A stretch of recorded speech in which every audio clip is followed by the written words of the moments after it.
श्री गणेशाय नमः। जय माता दी। आप सभी को नवरात्रों की हार्दिक शुभकामनाएं। आज से चैत्र नवरात्रे प्रारंभ हो रहे हैं और आज प्रथम शैलपुत्री की पूजा की जाती है। कुछ लोग दुर्गा सप्तशती पढ़ते हैं। दुर्गा सप्तशती पढ़ने के कुछ नियम होते हैं, जिसमें सबसे पहले शापोद्धार, फिर उत्कीलन और कवच, अर्गला स्तोत्र और कीलक के बाद अध्याय पढ़ा जाता है। कुछ लोग केवल देवी कवच के बाद ही अध्याय प्रारंभ कर देते हैं। जिन पर समय की कमी होती है वो केवल देवी कवच के बाद प्रथम अध्याय प्रारंभ कर सकते हैं। ओम सर्वमंगल मंगले शिवे सर्वाशार्दिके शरण्ये त्र्यंबके गौरी नारायणी नमस्तुते। साधक स्नान करके पवित्र होकर आसन पर बैठे और दुर्गा सप्तशती को पाटले पर रखे और हाथ में शुद्ध जल लेकर संकल्प करे और बोले कि मुझे दुर्गा सप्तशती का ये पाठ आज करना है। इस मंत्र का जाप 7 बार करना चाहिए। ओम ह्रीं क्लीं श्रीं क्रां क्रीं चंडिका देव्यै शापनाशानुग्रह कुरु कुरु स्वाहा। उसके बाद उत्कीलन मंत्र पढ़े। उसका 21 बार जाप करना चाहिए।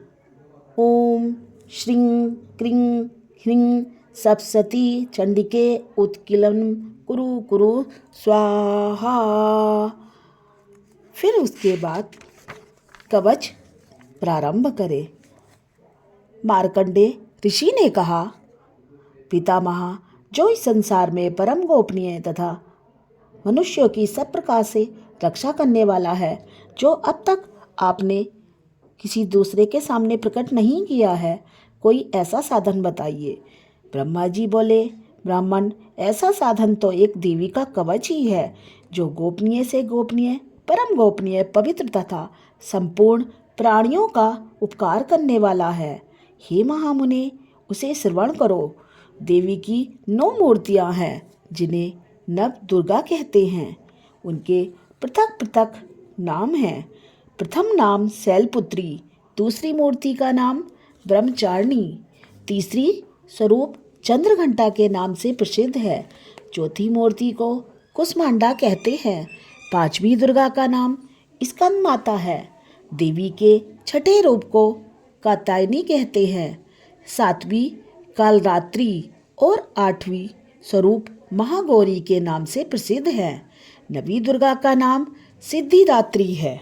ये सब नाम सर्वज्ञ महात्मा वेद भगवान के द्वारा ही प्रतिपादित हुए हैं। जो मनुष्य अग्नि में जल रहा हो, रणभूमि में शत्रुओं से घिर गया हो, विषम संकट में फंस गया हो तथा इस प्रकार भय से आतुर होकर जो भगवती दुर्गा की शरण में प्राप्त हुए हो, उनको कभी कोई अमंगल नहीं होता। युद्ध के समय संकट में पड़ने पर भी उसके ऊपर कोई विपत्ति नहीं दिखाई देती। उन्हें शोक, दुख और भय की प्राप्ति नहीं होती। जो लोग भक्तिपूर्वक देवी का स्मरण करते हैं, उनको निश्चय ही अभुद्य होता है।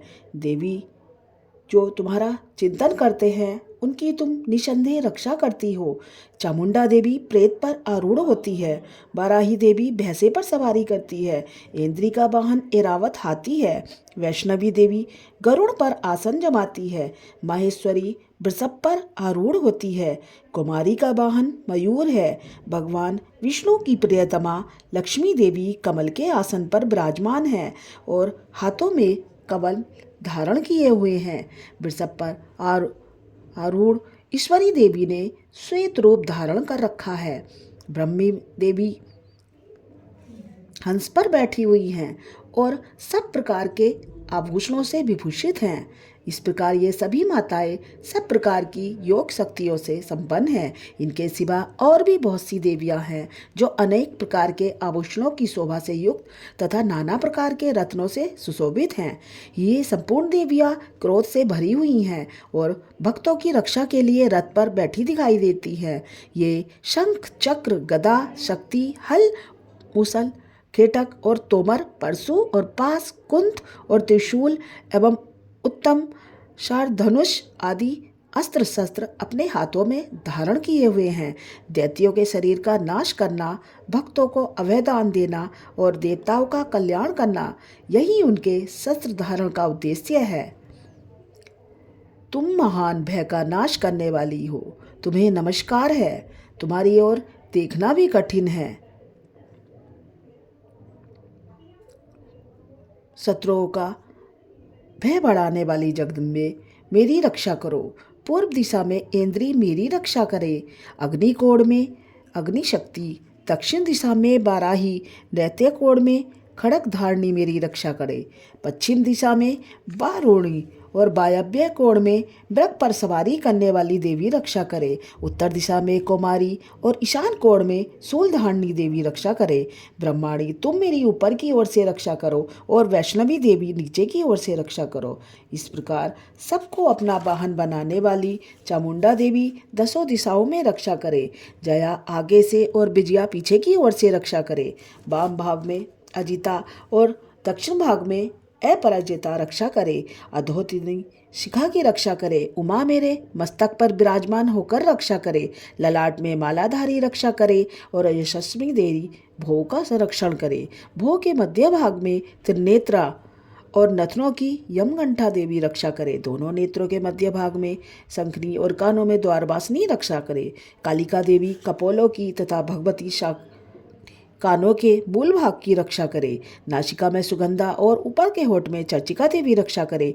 नीचे के होठ में अमृत कला तथा जिह्वा में सरस्वती देवी रक्षा करे। कुमारी दांतों की और चंडिका कंठ प्रदेश की रक्षा करे। चित्रघंटा गले की, घाटी की और महामाया तालु में रहकर रक्षा करे। कामाक्षी ठोड़ी की और सर्वमंगला मेरी बाणी की रक्षा करे। भद्रकाली ग्रीवा में और धनुधारी पृष्ठभाग में रहकर रक्षा करे। कंठ के बाहरी भाग में नीलग्रीवा और कंठ की नली में नलकुबरी रक्षा करे। दोनों कंधों में खड़गनी और दोनों भुजाओं की ब्रजधारणी रक्षा करे। दोनों हाथों में दंडनी और अंगुलियों में अंबिका रक्षा करे। सुलेक्षरी नखों की रक्षा करे। कुलेक्षरी पेट में रहकर रक्षा करे। महादेवी दोनों स्तनों और शोक विनाशिनी मन की रक्षा करे। ललिता देवी हृदय में और शूलधारणी उदर में रहकर रक्षा करे। नाभि में कामिनी और गुहा की गुहेश्वरी रक्षा करे। पूतना और कमिका लिंग की और महिषवासिनी गुदा की रक्षा करे। भगवती कटी भाग में और विंध्यावासिनी घुटनों की रक्षा करे। संपूर्ण कामनाओं को देने वाली महाबला देवी दोनों पिंडलियों की रक्षा करे। नारसिम्ही दोनों घुटनियों की और तेजस्वी दोनों चरणों के पृष्ठभाग की रक्षा करे। श्रीदेवी पैरों की अंगुलियों में और तलवासिनी पैरों के तलुओं में रहकर रक्षा करे। अपनी दाढ़ों के कारण भयंकर दिखने वाली दृष्ट कराली देवी नखों की और उत्केशनी देवी केशों की रक्षा करे। रोमावलियों के छिद्रों में कोबेरी और त्वचा की बागेश्वरी देवी रक्षा करे। पार्वती देवी रक्त, मज्जा, वसा, मांस, हड्डी और मेद की रक्षा करे। आंतों की कालरात्रि और पित्त की मुकुटेश्वरी रक्षा करे। मूलाधार आदि कमल कोशों में पद्मावती देवी, कप में चूड़ामणि देवी स्थिर होकर रक्षा करे। नख के तेज की ज्वालामुखी रक्षा करे। जिसका किसी भी अस्त्र से भेदन नहीं हो सकता, वह अवेद्या देवी शरीर की समस्त संधियों में रहकर रक्षा करे। ब्राह्मणी, आप मेरे वीर्य की रक्षा करे। क्षत्रिय छाया की तथा धर्मधारणी देवी मेरे अहंकार, मन और बुद्धि की रक्षा करे। हाथ में वज्र धारण करने वाली ब्रजहंता देवी मेरे प्राण, अपान, व्यान, उद्यान और समान वायु की रक्षा करे। कल्याण से सुशोभित होने वाली भगवती कल्याण शोभना मेरे प्राण की रक्षा करे। रस, रूप, गंध, शब्द और स्पर्श, इन विषयों का अनुभव करते समय योगिनी देवी रक्षा करे। और सत्वगुण, रजोगुण और तमोगुण की रक्षा सदा नारायणी देवी रक्षा करे। बाराही आयु की रक्षा करे। वैष्णवी धर्म की रक्षा करे तथा चक्रनी देवी यश, कीर्ति, लक्ष्मी, धन और विद्या की रक्षा करे। इंद्राणी, आप मेरे गोत्र की रक्षा करें। चंडिके, मेरे पशुओं की रक्षा करे। मेरे पद की सुप्ता तथा महालक्ष्मी पुत्रों की रक्षा करे और भैरवी पत्नी की रक्षा करे। मेरे पद की सुप्ता तथा मार्ग की क्षेमकरी रक्षा करे। राजा के दरबार में महालक्ष्मी रक्षा करे और सब और व्याप्त रहने वाली विजया देवी संपूर्ण भयों से मेरी रक्षा करे। देवी, जो स्थान कवच में नहीं कहा गया अतएव रक्षा से रहित है, वह सब तुम्हारे द्वारा सुरक्षित हो, क्योंकि तुम विजयशालिनी और पापनाशनी हो। यदि हमारे शरीर का भला चाहे तो मनुष्य बिना कवच के एक पग भी न जाए। कवच का पाठ करके ही यात्रा करे। कवच के द्वारा सब ओर से सुरक्षित मनुष्य जहाँ जहाँ भी जाता है वहाँ वहाँ उसे धन लाभ होता है और संपूर्ण कामनाओं की सिद्धि करने वाली विजया की प्राप्ति होती है। वह जिस जिस अभिष्ट वस्तु का चिंतन करता है उसको निश्चय ही प्राप्त कर लेता है। वह पुरुष इस पृथ्वी पर तुलना रहित महान ऐश्वर्य का भागी होता है। कवच से सुरक्षित मनुष्य निर्भय हो जाता है। युद्ध में उसकी पराजय नहीं होती। वह तीनों लोकों में पूजनीय होता है। देवी का यह कवच देवताओं के लिए भी दुर्लभ होता है। जो प्रतिदिन नियम पूर्वक तीनों संध्याओं के समय श्रद्धा के साथ इस पाठ को करता है उस पर देवी प्रसन्न होती हैं। इतना ही नहीं, वह अपमृत्यु से रहित होकर 100 से भी अधिक वर्षों तक जीवित रहता है और जैसे चेचक, कोढ़ आदि उसकी संपूर्ण व्याधियां नष्ट हो जाती हैं। भांग, अफीम, धतूरे आदि का स्थावर विष, सांप और बिच्छू आदि के काटने से चढ़ा हुआ जहर, विष तथा अभिफेन और तेल के संयोग आदि से बनने वाला कृत्रिम विष, ये सभी प्रकार के विष दूर हो जाते हैं। उनका उस मनुष्य पर कोई असर नहीं होता। इस पृथ्वी पर मरण, मोहन आदि जितने आभिचारिक प्रयोग होते हैं तथा इस प्रकार के जितने मंत्र होते हैं वे सब इस कवच को हृदय में धारण कर लेने पर उस मनुष्य को देखते ही नष्ट हो जाते हैं। यही नहीं, पृथ्वी पर विचरने वाले ग्राम देवता, आकाशचारी देव विशेष जल के संबंध से प्रकट होने वाले गण उपदेश मात्र से सिद्ध हो जाते हैं। निम्न कोटि के देवता, अपने जन्म के साथ प्रकट होने वाले देवता, कुल देवता, माला, डाकनी, शाकनी, अंतरिक्ष में विचरने वाले अत्यंत बलवती भयानक डाकनियाँ, ग्रह, भूत, पिचास, गंधर्व, राक्षस, ब्रह्म राक्षस, बेताल, कुष्मांड और भैरव आदि अनिष्टकारक देवता भी हृदय में कवच धारण किए रहने पर उस मनुष्य से दूर भागते हैं। कवचधारी पुरुष को राजा से सम्मान वृद्धि प्राप्त होती है। यह कवच मनुष्य की तेज की वृद्धि करने वाला है। कवच का पाठ करने वाला पुरुष अपनी कीर्ति से विभूषित भूतल पर अपने श्रेयस के साथ साथ वृद्धि को प्राप्त होता है। ओम देवी कवच संपूर्णम। अर्गला श्रोत्र। ओम श्री। इस अर्गला स्रोत मंत्र के विष्णु ऋषि अनुसार चंद्र महालक्ष्मी देवता हैं। श्री जगदम्बा की प्रीति के लिए सब सती के पाठभूत जप में इसका विनियोग किया जाता है। ओम चंडिका देवी को नमस्कार है। मार्कंडे जी बोले, जयंती काली जयंती मंगला काली भद्रकाली कपालिनी दुर्गा समा शिवा धात्री स्वाहा और स्वाधा, इन नामों से प्रसिद्ध जगदम्बे तुम्हें नमस्कार है। देवी चामुंडे तुम्हारी जय हो। संपूर्ण प्राणियों की पीड़ा हरने वाली देवी तुम्हारी जय हो। सब में व्याप्त रहने वाली देवी तुम्हारी जय हो। कालरात्रि तुम्हें नमस्कार है। मधु और कैटअप को मारने वाली तथा ब्रह्मा जी को वरदान देने वाली तुम्हें नमस्कार है। तुम मुझे रूप दो, जय दो, यश दो और काम क्रोध आदि शत्रुओं का नाश करो। महिषासुर का नाश करने वाली, भक्तों को सुख देने वाली तुम्हें नमस्कार है। तुम रूप दो, जय दो, यश दो और काम को आदि शत्रुओं का नाश करो।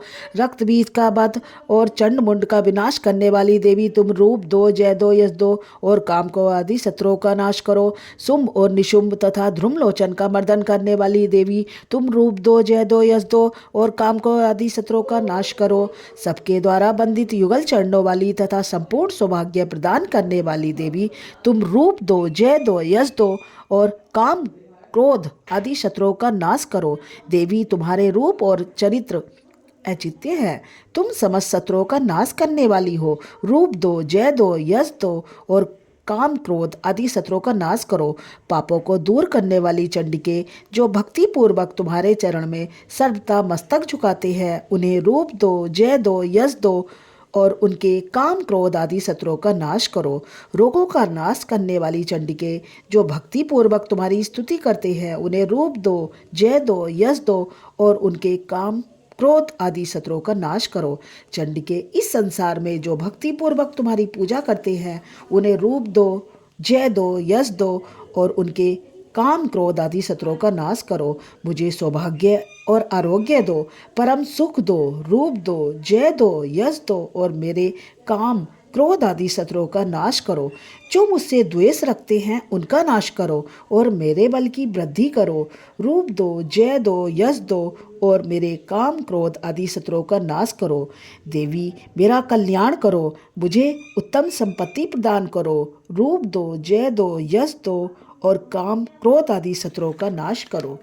अंबिके, देवता और असुर दोनों ही अपने माथे की मुकुट की मणियों को तुम्हारे चरणों पर घिसते रहते हैं।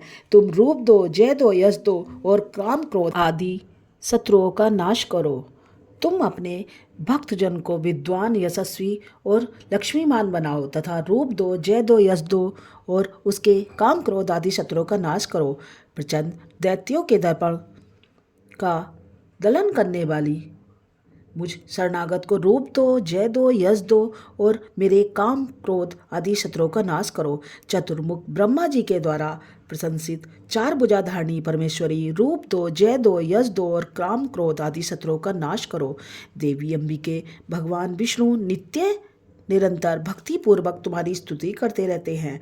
तुम रूप दो, जय दो, यश दो और काम क्रोध आदि शत्रुओं का नाश करो।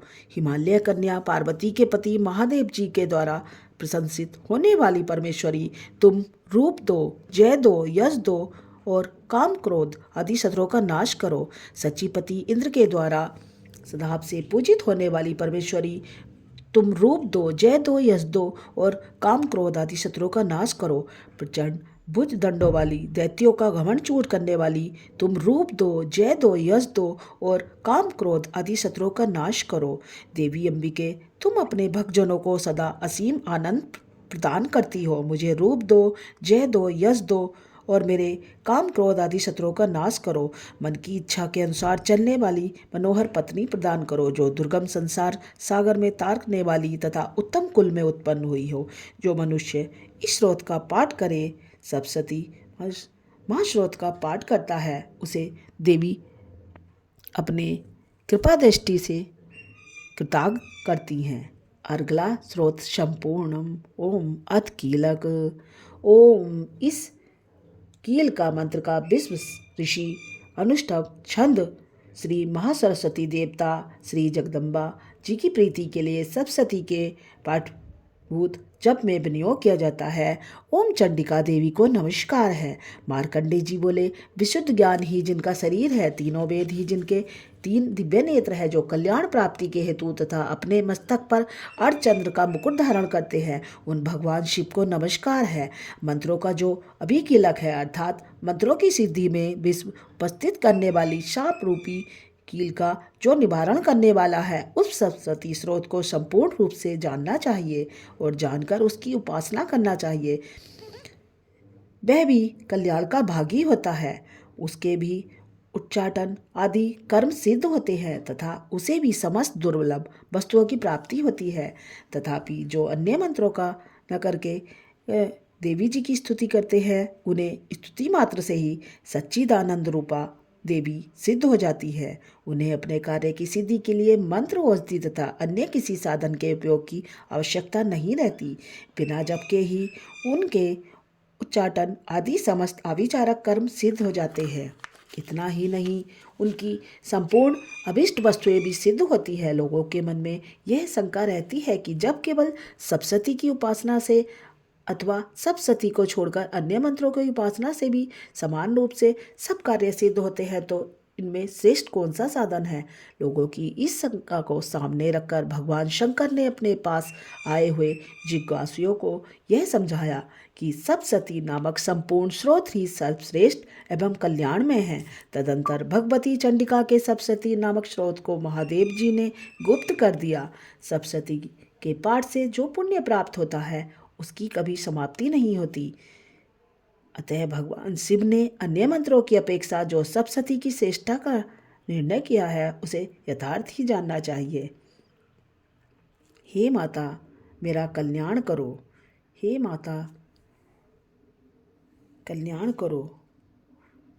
जो साधक कृष्ण पक्ष की चतुर्दशी अथवा अष्टमी को एकाग्रचित होकर भगवती की सेवा में अपना सर्वस्व समर्पित कर देता है, फिर उसे प्रसाद रूप से ग्रहण करता है, उसी पर भगवती प्रसन्न होती हैं।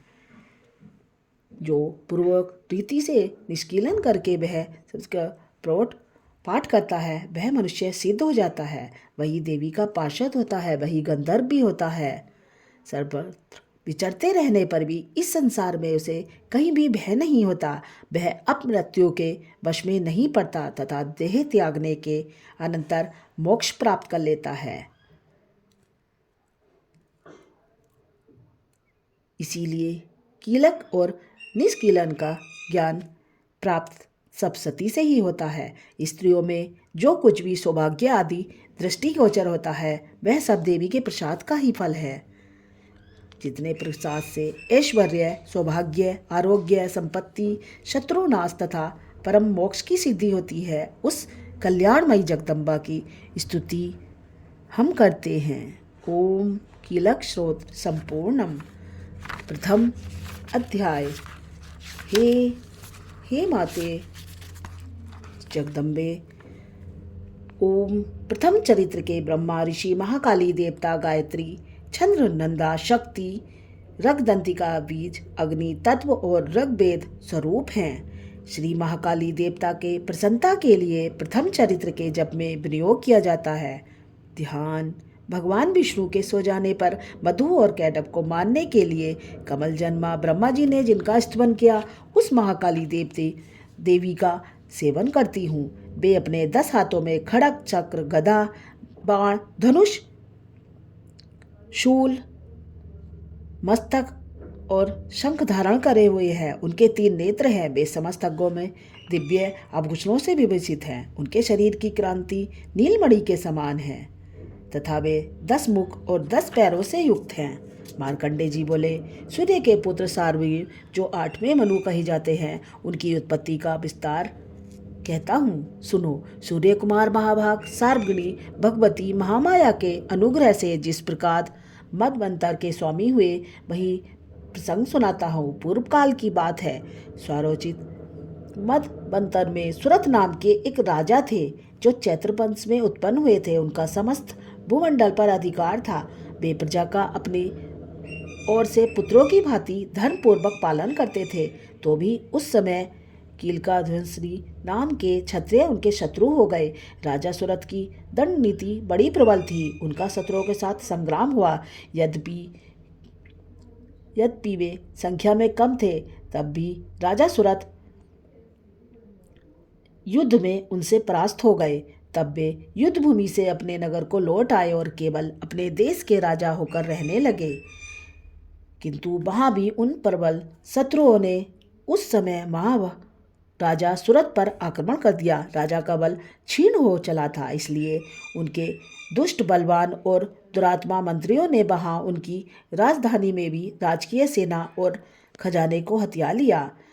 सूरत का प्रभुत्व नष्ट हो चुका था, इसलिए वे शिकार खेलने के बहाने घोड़े पर सवार हो वहां अकेले एक घने जंगल में चले गए। वहां उन्होंने विप्र पर मेघा मुनि का आश्रम देखा, जहां कितने ही हिंसक जीव परम शांत भाव से रहते थे। मुनि के बहुत से शिष्य उस वन की शोभा बढ़ा रहे थे। वहां जाने पर मुनि ने उनका सत्कार किया और वे मुनि श्रेष्ठ के आश्रम पर इधर उधर विचरते हुए कुछ काल तक रहे। फिर ममता से आकृष्ट होकर इस प्रकार चिंता करने लगे, पूर्व काल में मेरे पूर्वजों ने जिसका पालन किया था, वही नगर आज मुझसे रहित है। पता नहीं मेरे दुराचारी उनकी धन पूर्वक रक्षा करते हैं या नहीं। जो सदा मत की वर्षा करने वाला और सूरवीर था, वह मेरा प्रधान हाथी अब शत्रुओं के अधीन हो कर न जाने किन भोगों को भोगता होगा। जो लोग मेरी कृपा, धन और भोजन पाने से सदा मेरे पीछे पीछे चलते थे, वे निश्चय ही अब दूसरे राजाओं का अनुसरण करते होंगे। उन अब वही लोगों के द्वारा सदा खर्च होते रहने के कारण अत्यंत कष्ट से जमा किया हुआ मेरा वह खजाना खाली हो जाएगा। ये तथा और कई बातें राजा सुरथ निरंतर सोचते रहते। एक दिन उन्होंने वहाँ विप्र पर मेघा के आश्रम के निकट एक वैश्य को देखा और उनसे पूछा, भाई तुम कौन हो? यहाँ तुम्हारे आने का क्या कारण है? तुम क्यों शोकग्रस्त और अनमने से दिखाई देते हो? वैश्य बोला, राजन, मैं धनियों के कुल में उत्पन्न एक वैश्य हूँ। मेरा नाम समाधि है। मेरे दुष्ट स्त्री पुत्रों ने धन के लोभ से मुझे घर से निकाल दिया। मैं इस समय धन, स्त्री और पुत्रों से वंचित हूँ। मेरे विश्वसनीय बंधुओं ने मेरा ही धन लेकर मुझे दूर कर दिया, इसलिए दुखी होकर मैं वन चला आया। यहाँ रहकर मैं बात को नहीं जानता कि मेरे पुत्रों की, स्त्रियों की और स्वजनों की कुशल हैं या नहीं। इस समय घर में कुशल से रहते हैं अथवा उन्हें कोई कष्ट है। वे मेरे पुत्र कैसे हैं? क्या वे सदाचारी हैं अथवा दुराचारी हैं? राजा ने पूछा, जिन लोभी स्त्री, पुत्र आदि ने धन के कारण तुम्हें घर से निकाल दिया, उनके प्रति तुम्हारे चित्त में इतना स्नेह क्यों है? वैश्य बोला, आप मेरे विषय में जैसी बात कहते हैं वह सब ठीक है, किंतु मैं क्या करूं? मेरा मन निष्ठुरता नहीं धारण करता। जिन्होंने धन के लोभ में पड़कर पिता के प्रति स्नेह, पति के प्रति प्रेम तथा आत्मजन के प्रति अनुराग को तिलांजलि दी, मुझे घर से निकाल दिया, उन्हीं के प्रति मेरे हृदय में इतना स्नेह है। महामते, गुणहीन बंधुओं के प्रति जो मेरा चित्त इस प्रकार प्रेम मग्न हो रहा है, यह क्या है? इस बात को मैं जानकर भी नहीं जान पाता। उनके लिए मैं लंबी सांसें ले रहा हूँ। मार्कंडेय जी बोले, ब्राह्मण तदंतर राजाओं में शेष सुरथ और बहसा समाधि नामक वैश्य दोनों साथ साथ मेधा मुनि के सेवा में उपस्थित हुए और उनके साथ यथा योग्य न्याय अनुकूल विनयपूर्ण बर्ताव करके बैठे। तत्पश्चात वैश्य और राजा ने कुछ वार्तालाप आरंभ किया। राजा ने कहा, भगवान, मैं आपसे एक बात पूछना चाहता हूँ, उसे बताइए। मेरा चित्त अपने अधीन न होने के कारण वह बात मेरे मन को बहुत दुखित कर रही है। जो राज्य मेरे हाथ से चला गया उससे और उसके संपूर्ण अंगों से मेरी ममता बनी हुई है।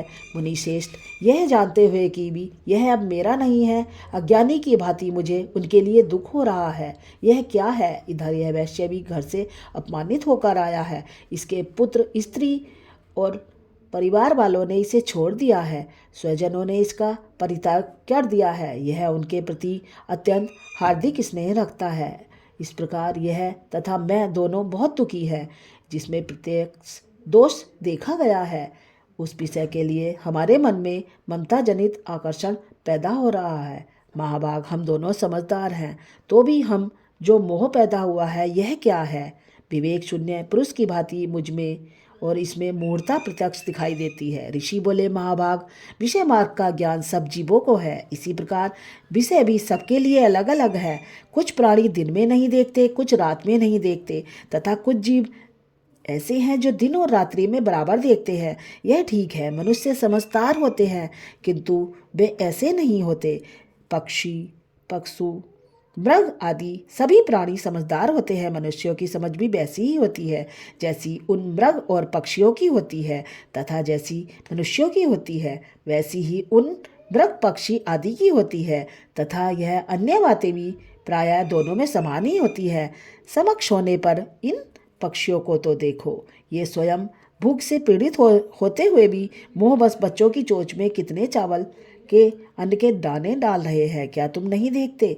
ये मनुष्य समझदार होते हुए भी लोभ बस किए हुए उपकार का बदला पाने के लिए पुत्रों की अभिलाषा करते हैं। यद्यपि उन सब में समझ की कमी नहीं है, तथापि वे संसार की स्थिति बनाए रखने वाले भगवती महामाया के ममता में भंवर से युक्त मोह के गहरे गर्त में गिरे हैं। इसलिए इसमें आश्चर्य नहीं करना चाहिए उन्हीं से यह जगत मोहित हो रहा है। वे भगवती महामाया देवी ज्ञानियों के चित्त को बलपूर्वक खींचकर मोह में डाल देती हैं। वे ही संपूर्ण चराचर जगत की सृष्टि करती है तथा वे ही प्रसन्न होने पर मनुष्यों की मुक्ति के लिए वरदान देती हैं। राजा ने पूछा, भगवान जिन्हें आप महामाया कहते हैं, वे देवी कौन है? ब्राह्मण, उनका आविर्भाव कैसे हुआ तथा उनके चरित्र कौन कौन है? ब्रह्मवेताओं में श्रेष्ठ महर्षि उन देवी का जैसा प्रभाव हो, जैसा स्वरूप हो, जिस प्रकार प्रादुर्भाव हुआ हो, वह सब मैं आपके मुख से सुनना चाहता हूँ। ऋषि बोले, राजन, वास्तव में तो वे देवी नित्य स्वरूपा ही हैं। संपूर्ण जगत उन्हीं का स्वरूप है। उन्होंने समस्त विश्व को व्याप्त कर रखा है, तथापि उनका प्राकट्य अनेक प्रकार से होता है। वह मुझसे सुनो। यद्यपि वे नित्य और अजन्मा है, तथापि जब देवताओं का कार्य सिद्ध करने के लिए प्रकट होती हैं, उस समय लोक में उत्पन्न कहलाती हैं। कल्प के अंत में जब संपूर्ण जगत एकार मन में निमग्न हो रहा था, तब सबके प्रभु भगवान विष्णु शेषनाग की सैया बिछाकर योग निद्रा का आश्रय ले रहे थे। उस समय उनके कानों के मैल से दो भयंकर असुर उत्पन्न हुए, जो मधु और कैडब के नाम से विख्यात थे। वे दोनों ब्रह्मा जी का वध करने के लिए तैयार हो गए।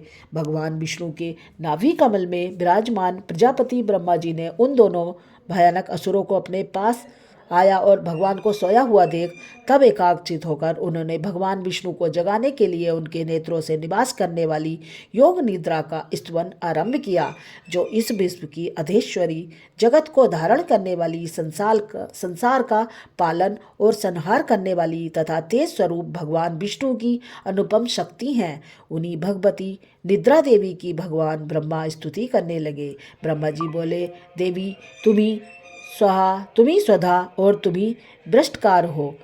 स्वर भी तुम्हारे ही स्वरूप है। तुम्ही जीवदायिनी सुधा हो। नित्य अक्षर ब्रह्म में अकार, उकार, मकर, इन तीनों मात्राओं के रूप में तुम ही स्थित हो तथा इन तीन मात्राओं के अतिरिक्त जो बिंदु रूपा नित्य अर्धमात्रा है, जिसका विशेष रूप से उच्चारण नहीं किया जा सकता, वह भी तुम्ही हो। देवी, तुम्ही संध्या, सावित्री और परम जननी हो। देवी, तुम्ही इस विश्व ब्रह्मांड को धारण करने वाली हो। तुमसे ही इस जगत की सृष्टि होती है, तुम्ही से ही इसका पालन होता है और सदा तुम्ही कल्प के अंत में अपना ग्रास बना लेती हो।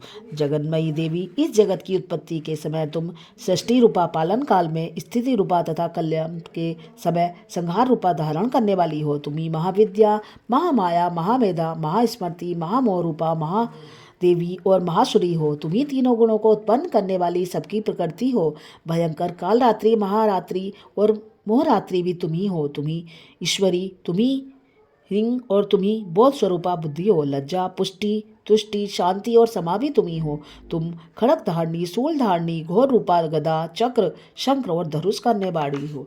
बाण, सुवर्णी और परिध, ये तुम्हारे ही अस्त्र है। तुम सौम्य और समंतर, इतना ही नहीं, जितने भी सौम्य एवं सुंदर पदार्थ हैं, उन सब की अपेक्षा तुम अत्यधिक सुंदरी हो। पर और अपर, सबसे परे रहने वाली परमेश्वरी हो। सर्वस्वरूप देवी, कहीं भी सत असत रूप जो कुछ वस्तुएं हैं, उन सब की जो शक्ति है वह तुम्ही हो। ऐसी अवस्था में तुम्ही स्तुति क्या हो सकती है? जो इस जगत की सृष्टि, पालन और संहार करते हैं, उन भगवान को जब तुमने निद्रा के अधीन कर दिया, तब तुम्हारी स्तुति करने से यहाँ कौन समर्थ हो सकता है? मुझको, भगवान शंकर को तथा भगवान विष्णु को भी तुमने ही शरीर में धारण कराया है, अतः तुम्हारी स्तुति करने की शक्ति किसमें है देवी? तुम तो अपने इन उदार प्रभावों से प्रशंसित हो। ये जो दोनों असुर मधु और कैडब है, इनको मोह में डाल दो और जगदीश्वर भगवान विष्णु को शीघ्र ही जगा दो। साथ ही इनके भीतर इन दोनों महान असुरों को मार डालने की बुद्धि उत्पन्न कर दो। ऋषि कहते हैं, राजन, जब ब्रह्मा जी ने महामधु और कैडब को मारने के लिए उद्देश्य से भगवान विष्णु को जगाने के लिए तमोगुण की अधिष्ठात्री देवी योग निद्रा की इस प्रकार स्तुति की, तब वे निकलकर अव्यक्त्या जन्मा ब्रह्मा जी की दृष्टि के समक्ष सामने खड़ी हो गई। योग निद्रा से मुक्त होने पर जगत के स्वामी भगवान जनार्दन उस एकाग के जल में शेषनाग की सैया से जाग उठे। फिर उन्होंने उन दोनों असुरों को देखा। वे दुरात्मा मधु और कैटब अत्यंत बलवान तथा परिक्रमी थे। क्रोध से लाल आंखें ब्रह्मा जी को खा जाने के लिए उन पर दौड़ पड़े। तब भगवान श्री हरि ने उठकर उन दोनों के साथ 5000 वर्षों तक केवल बाहु युद्ध किया। वे दोनों भी अत्यंत बल के कारण उन्मुक्त हो रहे थे। उधर महामाया ने उन्हें मोह में डाल रखा था, इसलिए वे भगवान विष्णु से कहने लगे, हम तुम्हारी वीरता से संतुष्ट हैं, तुम हम लोगों से कोई वर मांगो। भगवान बोले, यदि तुम मुझ पर प्रसन्न हो तो अब मेरे हाथ से मारो जाओ, बस इतना ही वर मांगा, वहाँ दूसरे किसी वर से क्या लेना। इस प्रकार धोखे में आ जाने पर जब उन्होंने संपूर्ण जगत में जल ही जल देखा, तब कमल नयन भगवान से कहा, जहाँ पृथ्वी जल में डूबी ना हो, वहाँ सूखा हो, वहीं हमारा वध करो। तब तथास्तु कहकर शंख चक्र और गदा धारण करने वाले भगवान ने उन दोनों के मस्तक अपनी जांघ पर रखकर चक्र से काट डाले। इस प्रकार वे देवी महामाया ब्रह्मा जी की स्तुति करने पर स्वयं प्रकट हुई। अब पुनः तुमसे उन्हीं के प्रभाव का वर्णन करता सुनाता हूँ। प्रथम अध्याय संपन्न। जय माता दी।